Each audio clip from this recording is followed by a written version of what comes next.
How to add a new container on Wix. So by container, we are actually pertaining to the section that you can add some elements into. In order to add a new section, just click on this plus icon. And then for this one, you can hover to the section option.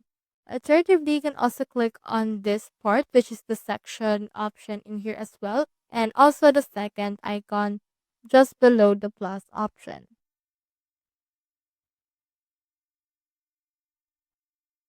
Now, once you have clicked on that, it will show you some section templates that you can add, and you can just choose wherein you want to add it. It can be between this right here.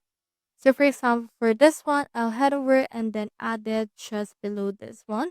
I'll just choose in here this grow your vision, and I just need to click on it and then drag on it in order to add this to my website right here. So just continue doing that in order to add a particular section. So that's how you add a new container on Wix. Hope we helped.